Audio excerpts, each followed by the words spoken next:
后不管怎么样，我都相信你说的话，好不好？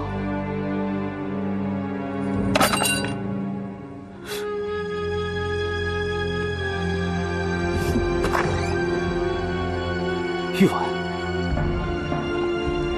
怎么是你啊？你偷窥我们？这是我的房间，我不知道“偷”这个字应该用在谁的身上。我知道是我不对，但是我们也是有隐私的。哎，你能不能少说两句啊？允堂，好了好了，我们俩有的是时间吵架，先一起想法子让那个人回避一下嘛。玉婉，你先听我说。你还要说什么？你都让他进我们的新房，让他穿着我的睡裙，还允许他向我挑衅，你又来跟我说什么？玉婉，对不起，我忘了，在这个大酱缸里，女人永远没有对男人说不的权利。童玉婉，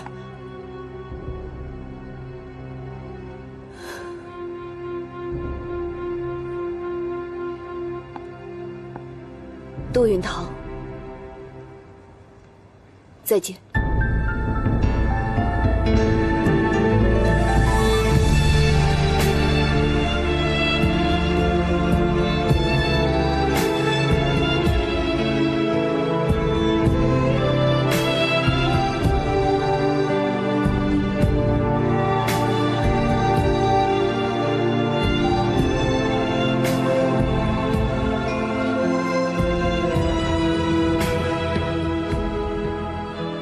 亲手为我熬的药膳，第一次，他亲手为我。这算什么？杜允堂，我每天为你做那么多，也没见你这么感动过。你只是清贫的影子，我真正爱的是童玉婉。你爱他，你爱他，你爱他。你终于说出口了，杜允堂。你这样对得起我吗？我是那么的爱你。我拿碎瓷片扎自己的时候，我是用了点小小的心机，但也是伤在我身上。我的痛苦也是血肉模糊，也是痛彻心扉的。你的做作，你的欺骗，我不想再去深究了。我敢说，你对我的不是爱。那什么是爱啊？童玉婉走了，你才说爱他，你就不嫌做作啊？他的诚实，他的自尊，他的坚强，每一样我都爱。尽管我跟他有争吵、有猜忌的时候，他是我杜云堂的结发原配。他的地位，没有人能取代，听懂了吗？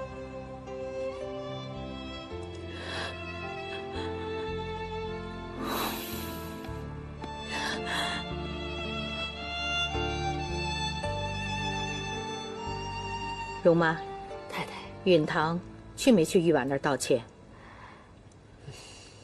那他又去红玉那儿了？也没有，只是这左一个右一个的，将来都带回家，可怎么办呢？我就担心这个。允堂这样荒唐下去，老爷绝对不会把杜家的产业交给他的。太太，您还记得当年咱们祖太爷的事吗？怎么了？我听说啊，当年咱们祖太爷就娶了9房姨太太，把咱们林家闹的那天天就跟戏园子似的。我想啊，与其这样，还不如娶一个能管得住二少爷的姨太太，也算尽了少奶奶没能尽到的责任。你的意思是说，让红雨进门？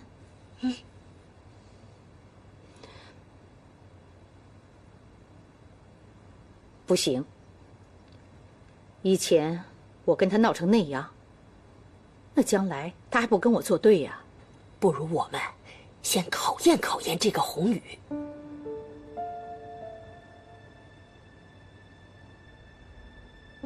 振作起来，我会给你更多。我什么都不想要，我只想大哭一场。他不爱我，他抱着我的时候，眼中只有怜悯。他爱的只是童玉婉。没想到，像你这种女人，也会为爱情痛哭流涕啊。爱情就是一件受罪的破事儿。我就是宁可毁了，化成灰，我也不要他爱童玉婉，不要！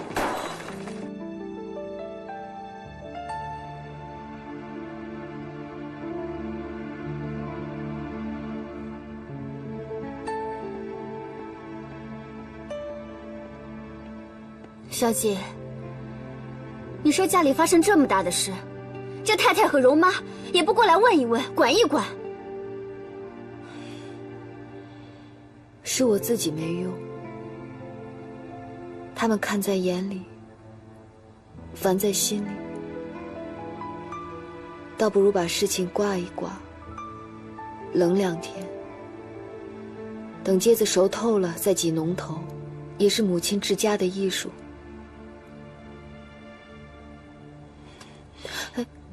素汐，怎么了？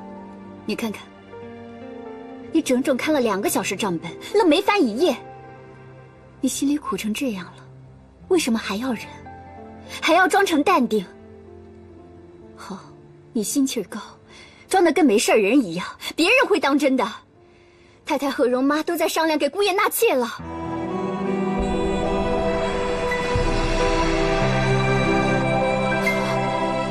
姐，你心里苦成这样了，为什么还要忍？还要装成淡定？好，你心气儿高，装得跟没事人一样，别人会当真的。太太和容妈都在商量给姑爷纳妾了。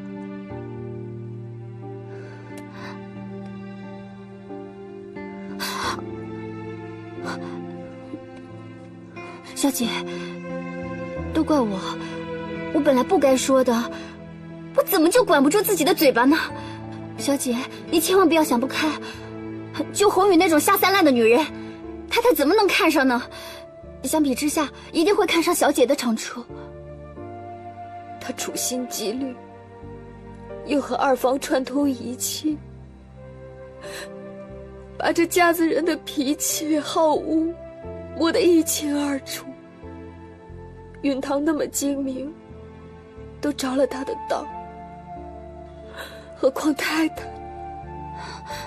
还有老爷，老爷最明白事理，等老爷把工厂停电的事处理好，一定会给小姐做主的。苏西，连你都知道，老爷忧心工厂停电的事，他替我阿玛额娘挑了40万的债务，我不能替他分忧，还要让他为琐碎的家务事操心，那我不成了天底下最忘恩负义的儿媳妇？小姐，你说你想怎么做？我苏西替你出头，也算是替天行道。苏西，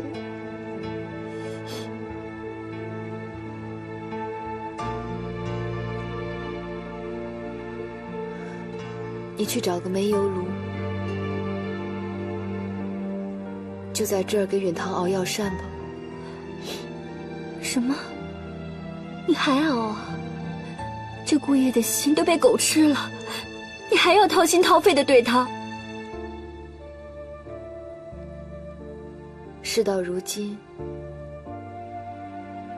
我也只能尽我的心意。至于结果，就看他的心了。小姐，你一片真心对人，那也得看对象是谁。姑爷不是周少爷，周少爷至情至性，你真心对他，他痴心回报。可姑爷呢？那恶魔姑爷的心我是看透了，他就是万年海底千年冰，只怕你一辈子把真心给他，都听不到他一个响儿。小姐，如果周少爷现在就带你私奔，我第一个举双手双脚赞成。苏西，我现在是杜允堂的妻子，杜家二少奶奶。即使周廷琛现在出现，我也不能跟他走，你明不明白啊？也得咬牙坚持。小姐，我真快没耐心了。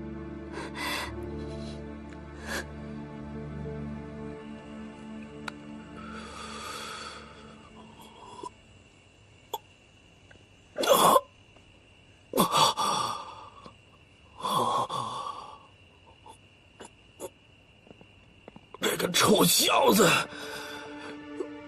到底是死是活？给句痛快话啊！哎，大哥，怎么就一声不吭？咱们现在一身骚，真谁谁都没，还是别去了。痒死我了，我真是要死了！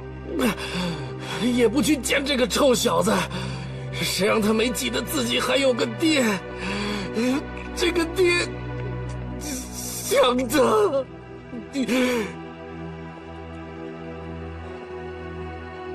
大哥，窗台上的花已经蔫了，没准敏如小姐已经被日本人给咔嚓了。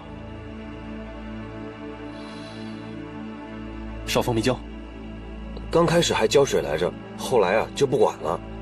小峰不是这样的人，一定是出了什么差错。现在敏如很危险，必须马上找到她。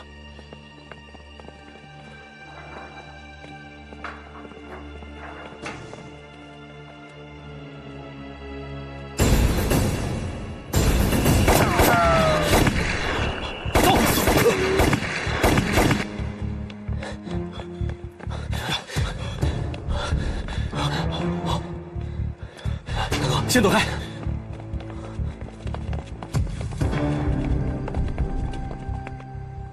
大哥，刚才你也全看到了，干爹他身体不好，好像得了皮肤病。常年吸食鸦片的人，就会有这样的症状，只能靠中药来缓解。黎少峰倒是隔三差五的给干爹请大夫，都是上海最好的中医，出诊费就得30块大洋呢。当年爹要打断他的腿，逼他乞讨，后来又当街羞辱他。现在我爹老了病了，我这个当儿子的不能尽孝，反倒是少峰帮我尽心尽力的照顾他。大哥，黎少峰这个人吧，我总觉得他鬼点子太多，有点捉摸不定。我总是担心他会不会瞒着大哥干什么坏事。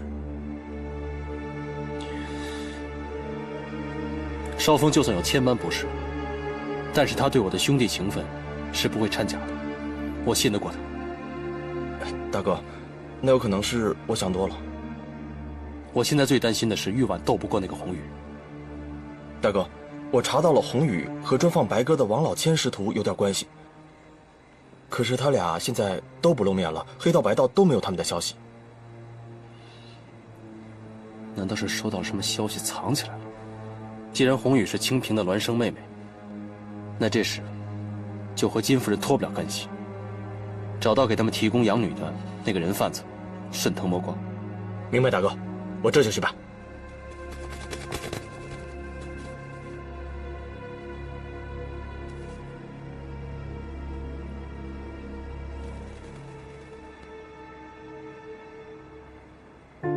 明天黄昏，外摆杜小贱，偷偷吻你，不反对吧，敏如？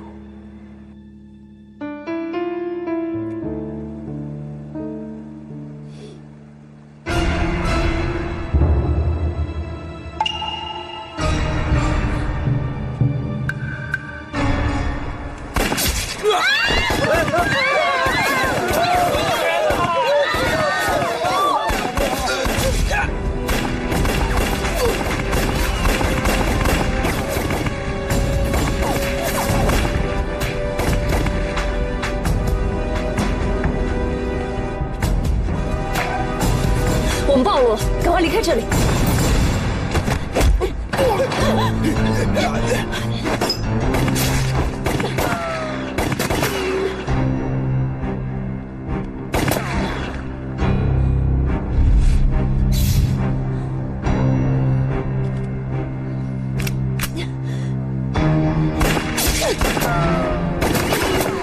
我们的人快到了，你跑不了了。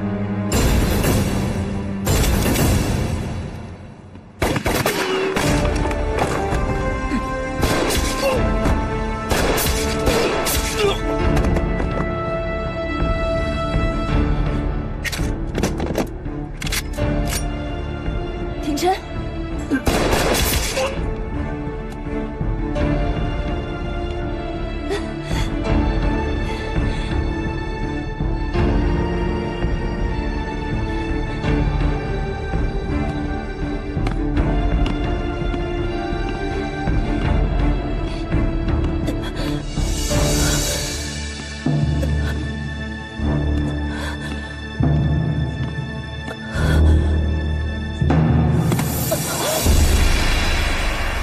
你出卖革命的同志，死有余辜。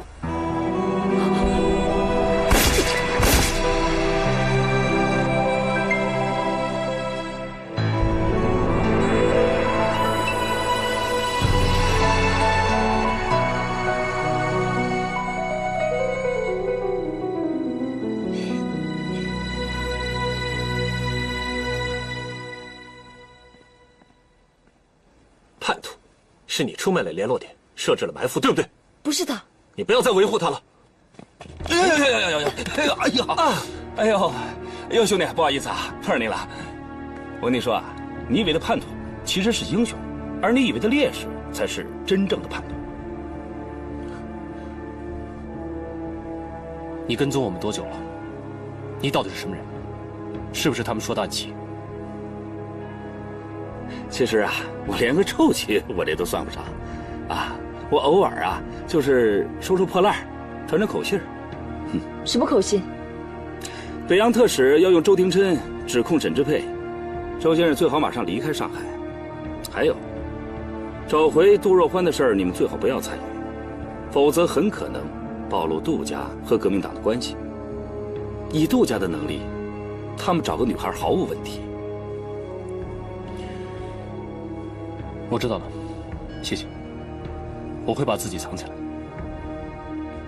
保重。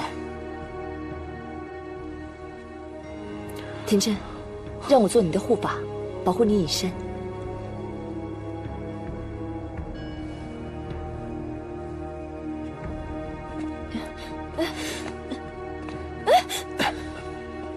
你要干什么？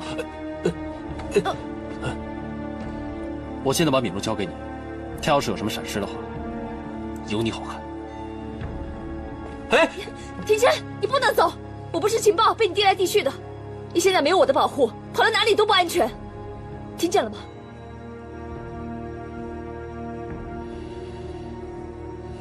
廷琛，放我上来呀！廷琛！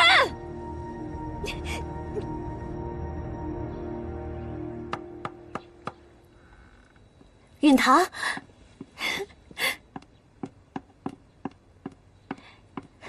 允堂，太太，你怎么来了？怎么，我不能来吗？这是我儿子花钱租的房子，我要来看看我儿子又添置了什么摆设。红雨给太太请安，问容妈妈好。礼数倒还算周全。太太，您请坐。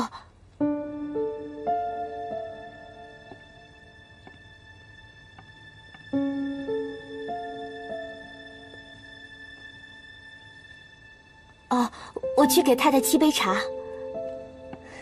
慢，我们太太喝茶的脾性和二少爷不一样，她不喝碧螺春。红雨明白，红雨早就准备好了上好的松溪白茶。这种茶上海都少有，你这里怎么会有？二少爷哪天不念叨太太好几回啊？我因此知道您就爱喝这种茶，跑了大半个上海才买到，就是盼着太太哪天能给我一个机会，喝一口红雨我沏的茶。总算苍天不负有心人，今天可把您给盼来了。罢了罢了，端上来吧。是太太。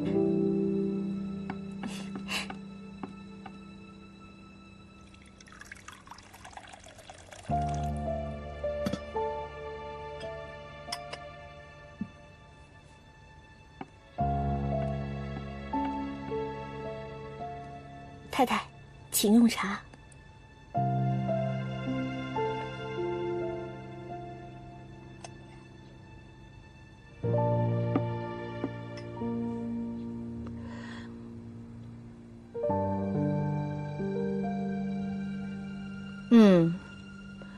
是2滚水泡的，算是合我的口味。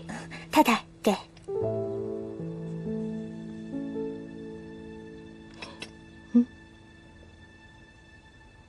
这手巾是法国名牌，像你这种身份的人，怎么能让我儿子给你买这个？太太，您冤枉我了，这是我给允堂准备的。我知道他在家中就喜欢用这个牌子的，我是怕他用别的过敏，受了委屈。太太，红雨倒没说谎，这是二少爷用的。你倒是从心底知道关心我儿子，这也算是可取之处。还有红雨对老爷太太的一片孝心呢。红雨平时没事一直学着做太太最喜欢吃的绿豆糕，今天斗胆想在您面前献个丑呢。那就看在你诚心诚意的份上，太太赏你个脸，吃1、2块。你赶快去厨房准备吧。好，太太，红雨先去忙了。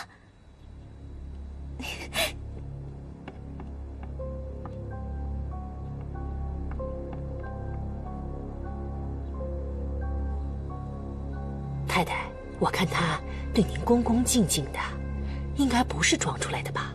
他就是装的。啊，原来他是拍咱们的马屁呀！那我们现在就走。走什么走啊？要说这婆媳之间，这儿媳妇拍马屁，就是装也是不错的。哎呀，我这做婆婆的，平日想让儿媳妇拍马屁，哼，有那清高的人还不接这个茬呢。您是说二少奶奶不如红雨懂人情世故？哎呀，行了行了，一提童玉婉，我这气就不顺了。既来之则安之，我们吃完了再回去。是。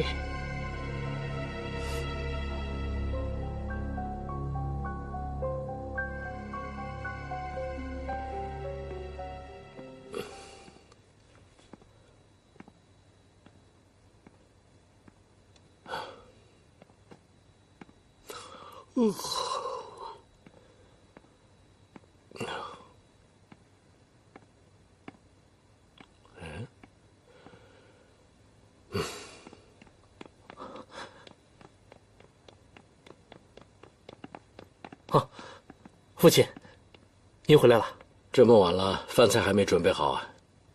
这几天您都在工厂忙，也不知道您今天会回家吃饭，所以就没准备饭菜。大妈呢？带着容妈出去了，估计一时半会儿回不来。那雪竹跟你妈呢？母亲带着雪竹去看戏去了。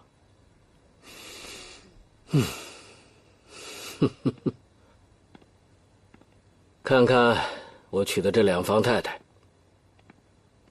我最艰难的时候，2个太太只顾着自己寻欢作乐，没有一个人和我共患难啊。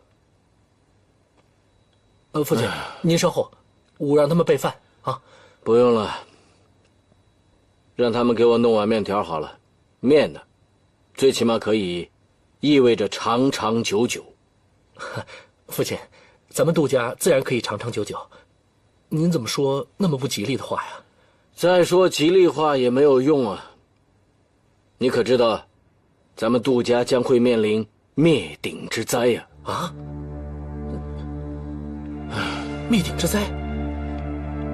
爸，我听说沈之沛向北洋特使让步了，现在整个上海都恢复供电了，那怎么咱们家的工厂还是没电呢？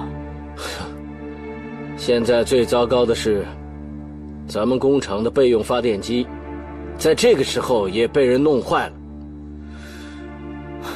这是不是想逼我们知难而退啊？这还把我们家的发电机给弄坏了。你猜的一点都没错，是买通厂里的人动的手脚，而且这个嫌疑人昨天晚上畏罪潜逃了。父亲，这个嫌疑人肯定是拿人钱财替人消灾，这是无疑的。我想指使他的人应该就是森下洋行那些人，他们是为了不让我们拿到京邦街的开发权。这是显而易见的，因为啊，如果你是爸爸的话，遇到这种情况你会怎么做？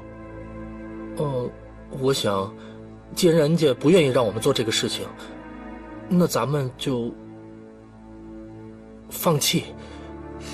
爸，要是成了沈将军的眼中钉、肉中刺的话，咱们会吃更大的亏啊。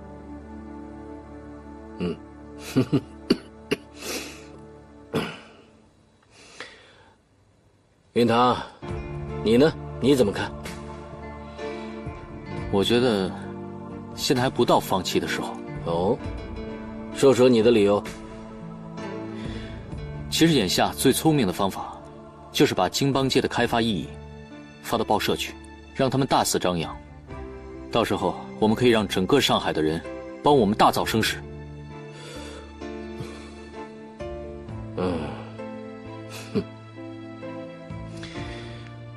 你们两兄弟啊，一个是畏惧，一个是冒进。看来你爸爸我还是不能休息啊。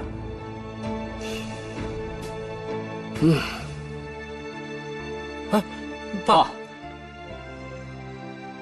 现在最重要的是工厂，还有工厂里面的工人。我现在回去就是要稳定大局。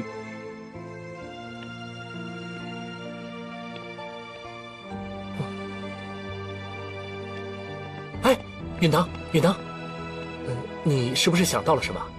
你跟我说，我帮你完善完善。你放心，我肯定不会抢你的功劳的。我不是说你抢我功劳什么的，只是我遇到一些事情特别棘手，想找一个比较安静的地方去把它赶紧想通，不想耽误了。允堂，你就急得跟我说几句话的时间都没有了吗？二少爷，二少奶奶想和你谈一谈。允堂，这个夫妻之间谈心很重要，那个工厂停电什么的事情啊，晚几个小时再解决也来得及。你跟二少奶奶说，这2天我都不回来了，有事等我回来再说吧。好的。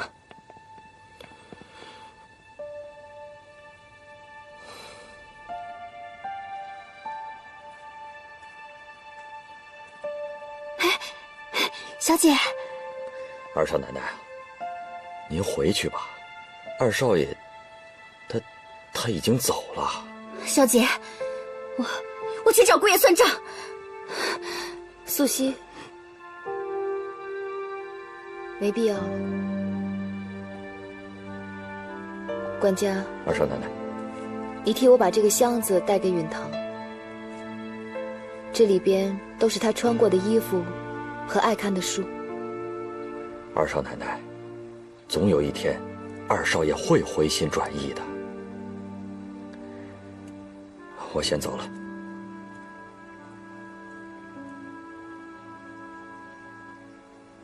就怕再回首，已是百年身。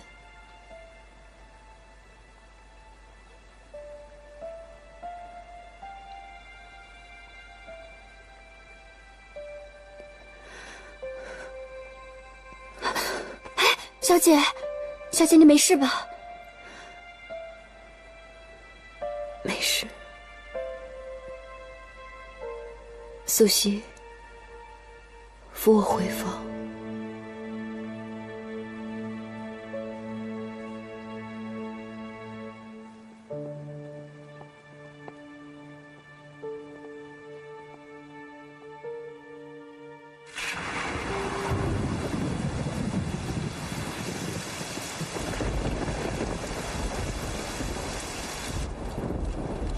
报告团长。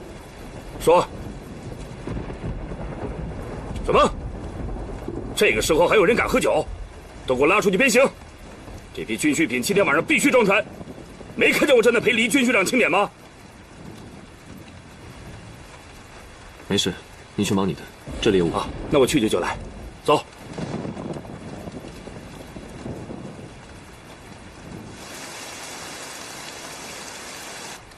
报告黎军需长。这是什么？这是气象局送来的暴雨警报，说是今晚会有特大洪水，请赶紧转移已经装船的物资。好，没你事了，下去吧。是。特大洪水。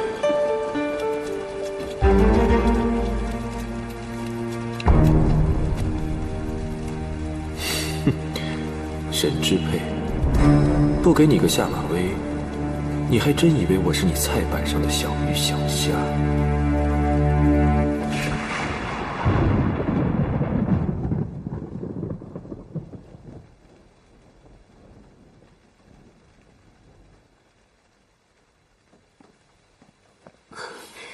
回来了。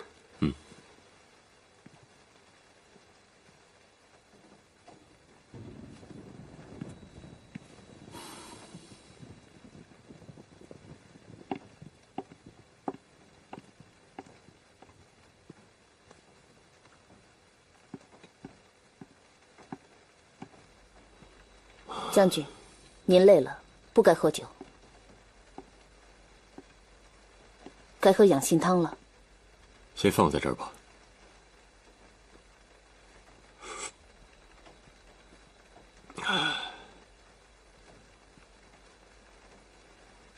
你先下去吧，以后没我的命令，别进我的卧室。是。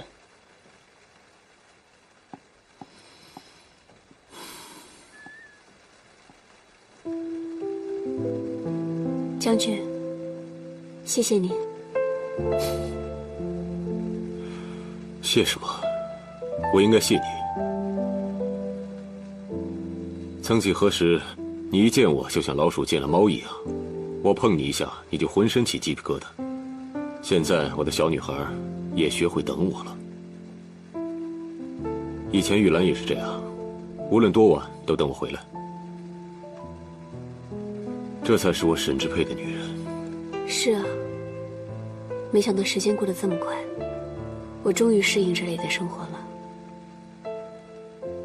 对我这么体贴，是不是有事求我啊？还真有事。又是你那个宝贝哥哥吧？将军，我大哥的方案真的跟三下洋行没有关系。他只是想让我父亲的离世建筑重新在上海立足而已。我觉得，您不应该看都不看就直接扔进垃圾桶。进来。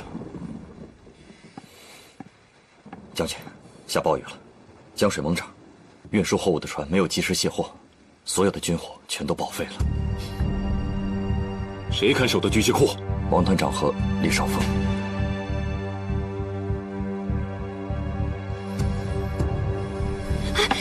将军，这件事只是个意外，求您放过我哥哥。滚开！一群乌龟王八蛋！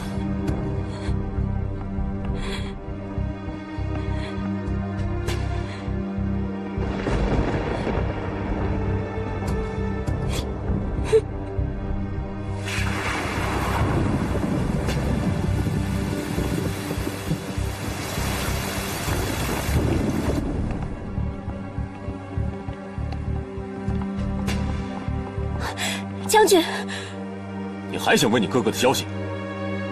他现在怎么样了？他为了抢救物资，被大水冲走了。那，求求您带我去救他好不好？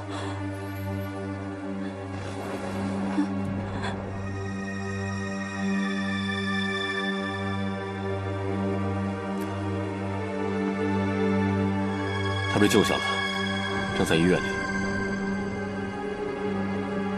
你对他太关心、太依赖了。如果他不是你亲哥哥，我一定会亲手毙了这个让你如此牵肠挂肚、失魂落魄的男人。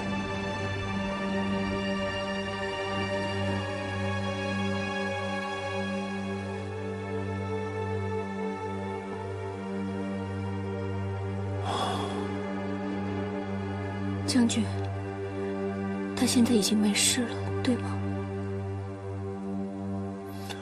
我陪你去医院看他。走。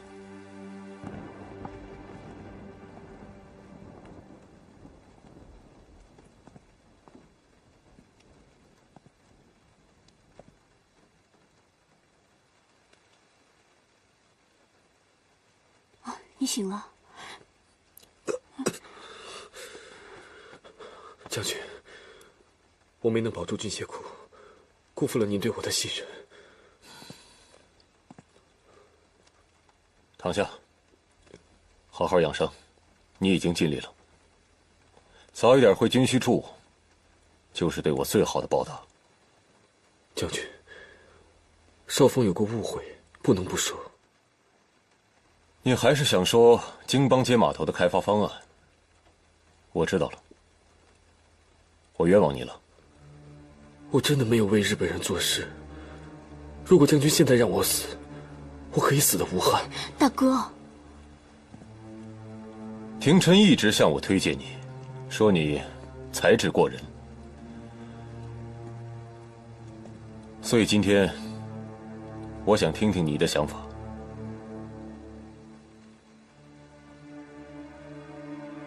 学妹，先回去。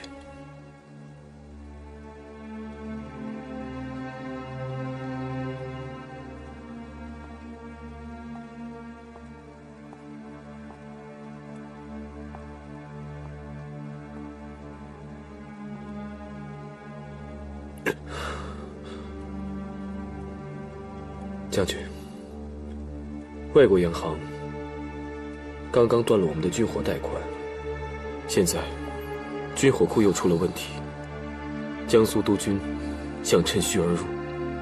我觉得将军不如壮士断腕。什么意思？派人杀了杜家父子，这样华商商会就没有人出头承担京邦街的开发项目，给北京特使一个台阶下。杀了杜氏父子，项目谁来做？拖到北京政府换一波当官的。总之不能便宜了日本人。特使想要周廷琛的项上人头怎么办？周大哥是为了您才亡命天涯的，要是您都保不住他，那以后还有谁敢为您尽忠尽义？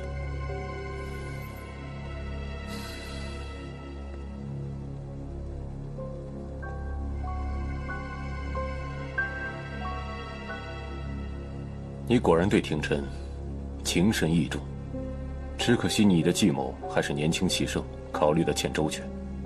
杜氏父子不仅是上海华商商会会长，在北京和武汉也是有极深的人脉。暗杀之事如果败露了，我沈之沛在上海滩可就无法立足了。那将军的意思是？想个办法，让他们知难而退。那大哥怎么办？发个通缉令搜捕一下，敷衍一下北京特使。可万一弄假成真，大哥不就保不住命了吗？我养了10几年的黑鹰，就凭几只小家雀，还奈何不了他。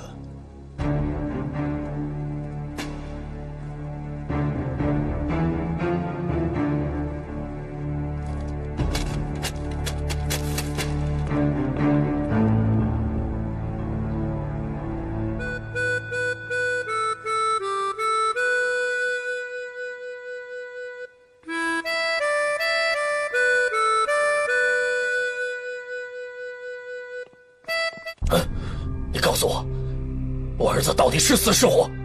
为什么现在满大街都贴着要抓他的通缉令啊？大哥没有死，那你还不救他？通缉令一下他就死定了。你和我去求求沈之沛，现在就去！啊！干爹，上次你大闹将军府，差点被特使大人枪毙。我替你求情，将军很不高兴。所以通缉令这事，我看还是等将军消了气再说吧。臭小子，你现在居然敢对我推三阻四的！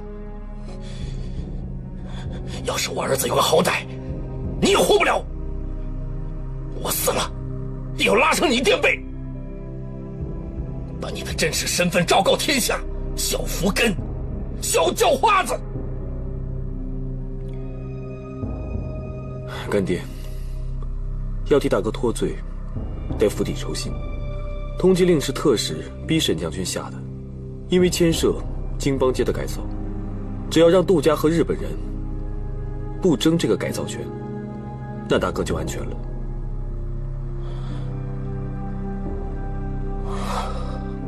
你的意思是，只要对付杜家，特使大人就会放过我儿子？沈将军说了，要想个法子让杜家知难而退，但杜家到处都有根基，轻易扳不倒他们。除非什么？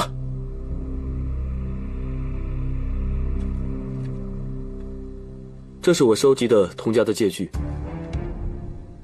如果我们逼童家还钱，那杜家一定会借钱给他们。到时候杜家资金不足，那京邦街的改造不就只剩知难而退4个字了吗？就算不能一下子扳倒他们，特使会看在你煞费苦心的份上，放大哥一条生路。我拿这些借据羞辱童家，逼死他们。亲家倒了，打断胳膊连着筋，看他还好意思冲上海滩商界的老大。其实啊，干爹，我手里有一件可以让童家恨不得抽自己耳光的东西，可惜大哥不让我给你。什么东西？童家的传家之宝翡翠屏风，它是童家祖祖辈辈尊贵的象征，也是童玉婉不争的铁证。快快点关门！关门！快好，老爷太太！老爷太太，那些债主们在门口闹开锅了都。这还有没有王法了？欠债还钱是天经地义，那也不能这么欺负人呐！他们还说呀，这次算是轻的，要是再不还钱，就不是泼墨水这么简单了，要打动我们全家头破血流啊！欺人太甚！荣启呀，你赶紧问我玉婉，杜家的钱什么时候能借出来呀？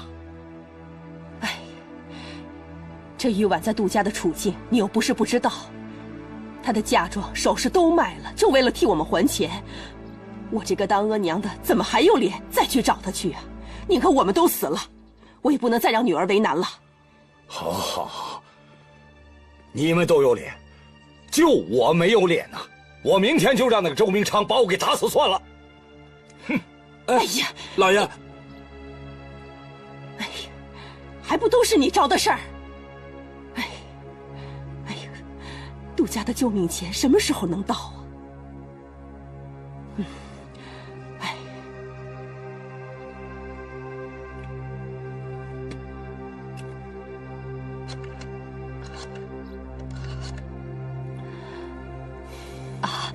喂，找二少奶奶童玉婉。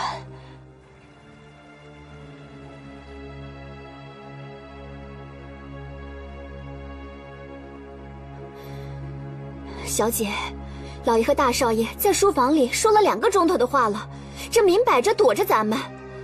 您身子不好，还是起来吧。苏西，阿玛额娘，就我这么一个女儿，如今他们有难，别说跪2个小时，就是跪2天、2个月，上刀山下火海，我也要救他们。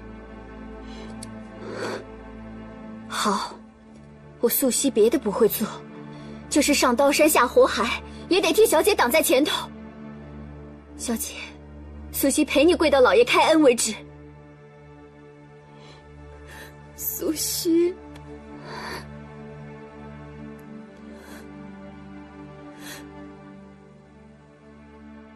这几天因为停电导致的损失，你算出来没有？哦，父亲，停电的损失共计是33万元。现在我们已经用工人的月薪提前支付了，还有我们发到百货公司的棉布，因为没有日货便宜，所以货款全部都收不回来。现在关键是码头的状况，这货船一天被卡，我们的损失不只是钱，还有杜家一直以来按时交货的商业信用啊。可是父亲，三井码头和顺泰码头的日本人、英国人要求我们马上交出全年的占租费和轮船的停泊费，这笔费用又是30多万。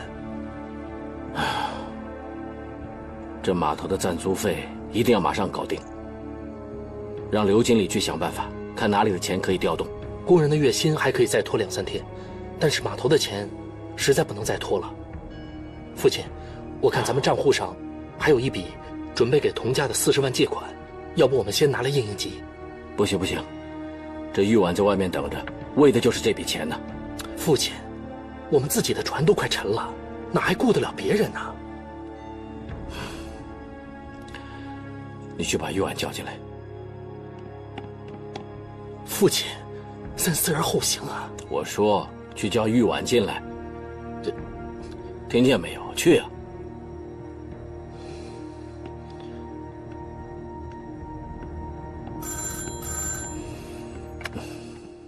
喂，陈兄啊，是，我正要找你呢。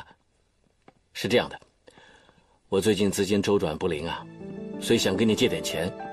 什么？没钱？陈兄啊，咱们是多年的朋友了，你就别这样，帮帮我好吗？什么？工厂倒闭？那看来我找你不是时候了。那好，我自己想办法。那不好意思了，陈兄，打扰你了。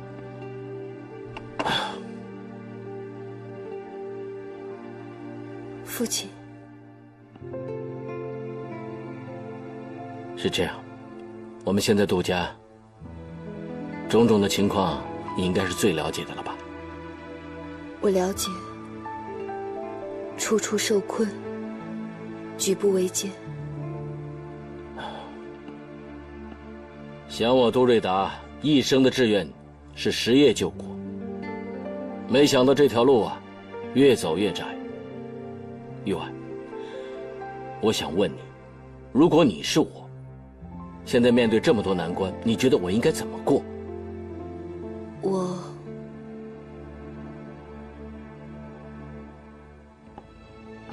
父亲，我会挺住，不会放弃靖邦街码头的开发权。为什么？日本人处心积虑，我虽然想不出原因，但也知道此事危急。如果黄浦江沿线没有中国人自己的码头，一旦发生战争，兵员和货物的供给都会受制于人。所以无论如何，我们也绝不能放弃这个开发权。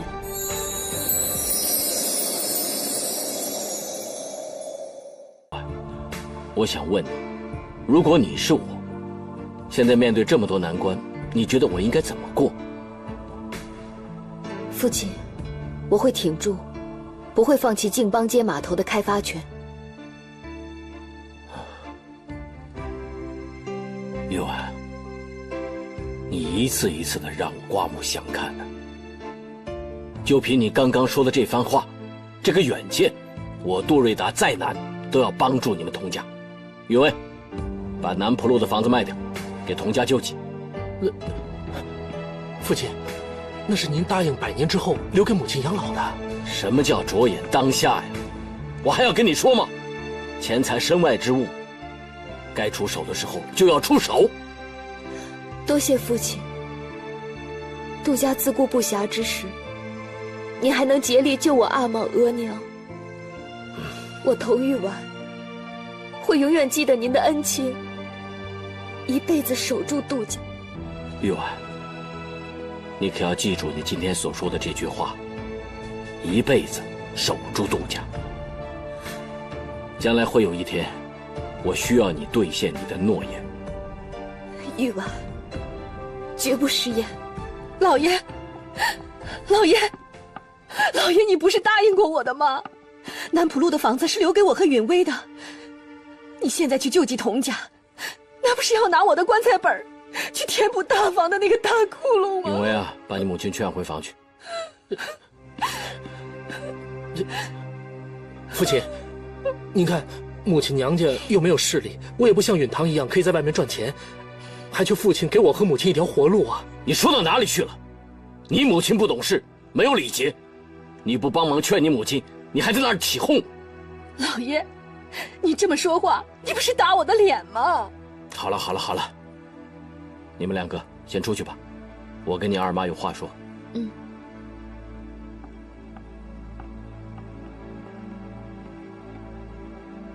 翠玲，老爷，你总是让我吃亏，今天这个亏，我咽不下去。翠玲呐，这只是权宜之计，你就别计较了。哎，我可有个好消息要告诉你。你看，这汉远呢，已经找到若欢了，过2天就会来上海了。到时候你就可以看到你17年没见的女儿了。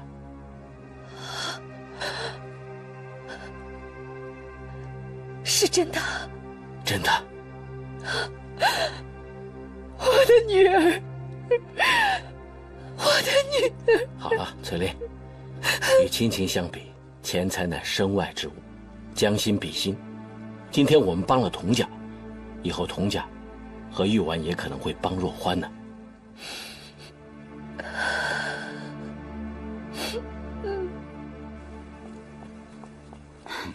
阿嬷额娘，阿嬷额娘，你们怎么来了？玉婉呐，玉婉，就算阿玛求你了，那帮流氓真的打上门来，我们童家真的要完蛋了呀！哎呀，你没看见玉婉生病了，你这么吓唬她？她是我生的，我现在不求她，我什么时候求她呀？这是玉婉的婆家，你给她留点面子好不好？面子？童家要是没了，我们谁都没有面子。哎呀，你小点声你！玉婉是我的女儿，我了解她，她身上但凡有1毛钱，就会给你8分半的。玉婉，我把童家老宅的地契拿来了，我知道兵荒马乱不好卖，狠狠心贱卖，也能凑出40万来。请老爷和太太放心，小姐跪了1天，终于把钱给筹来了。真的？是真的。阿玛额娘，你们不用贱卖童家老宅，安安心心回家等着吧。女儿明天一定把钱送过去。玉婉，你身子没事吧？明天的钱就让素汐送过来就行了。等家里过了这个难关，娘带你去看好的中医，好好调理啊。额娘，女儿没事，倒是你们的身子比我重要啊，千万别急坏了自己。玉婉，那阿玛就等着这个钱救命了，你可千万不要言而无信呐。嗯，女儿一定不会让童家再受债主欺辱。好好好好，我们走吧。啊，哎，老爷太太慢走。嗯，好，走吧。哎，阿玛额娘慢点。没事。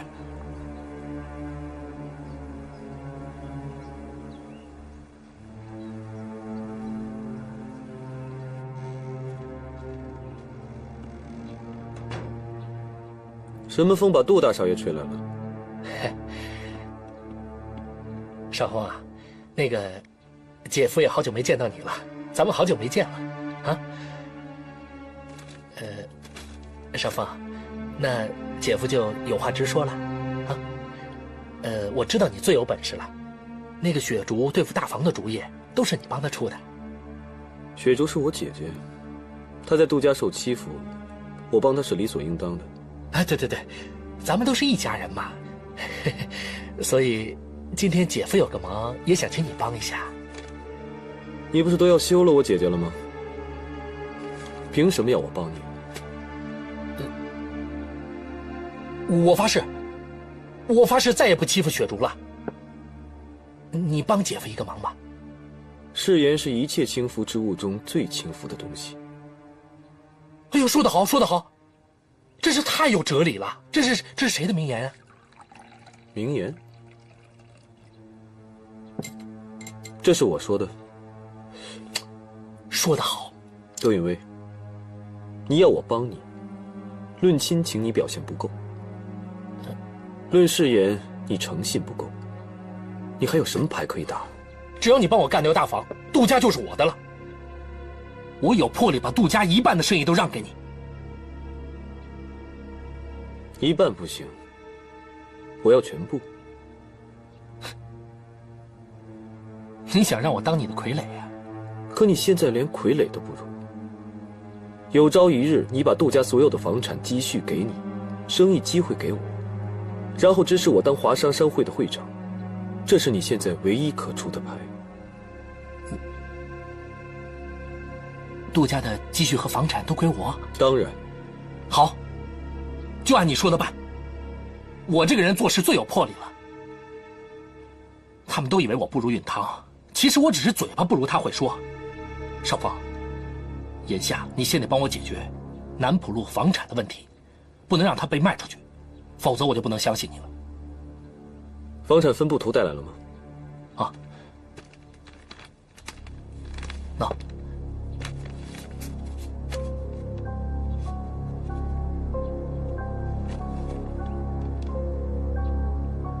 中间的这4套房子合约已到，我可以帮你找一些下家，一签就是10年，保证都是最难缠的无赖。等一下，你是什么意思啊？你要记住，这就是房产买卖中最厉害的一招——穿心烂。如果这些无赖不搬的话，你说，谁还敢接受这笔生意？房子卖不出去，就救不了童家，对不对？只要童家一垮，杜允堂的颜面自然扫地。这样一来，你得到了你想要的东西，也打击了杜允堂。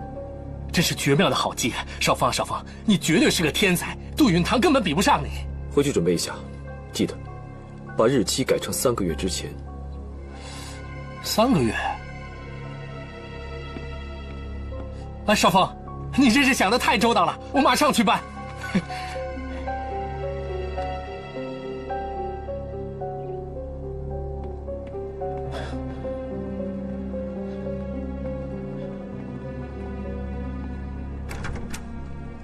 父亲，这里是4份3个月前签的租约，一签就是10年，租户们都不肯搬走，还要打我们。你跟他们说，赔偿他们3倍，还有白桌酒，你说是杜老爷请他们的。他们说，要住满10年才搬走，什么条件都不答应。嗯，永威啊，这种10年约，你怎么签的时候不告诉我一声呢？这父亲，几个月前我也不知道你要卖这几套房子呀。再说，多签几年的租约，换成谁那都是求之不得的呀。什么求之不得的？你中了他们的穿心烂局了。穿心烂？什么是穿心烂？我不知道啊。管家，我们名下的产业有哪些可以迅速转让的？时局不好，其他房产地段一般，一时半会儿找不到买主啊。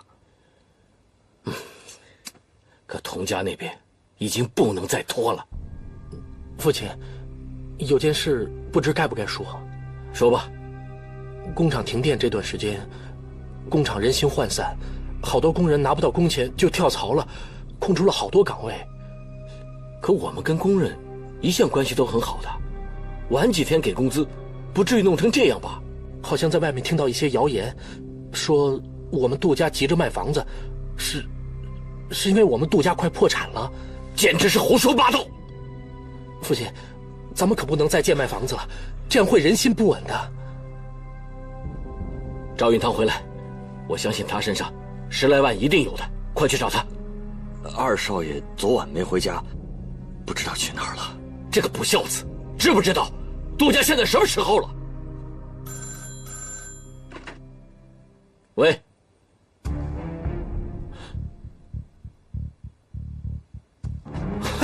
爹，老爷怎么了？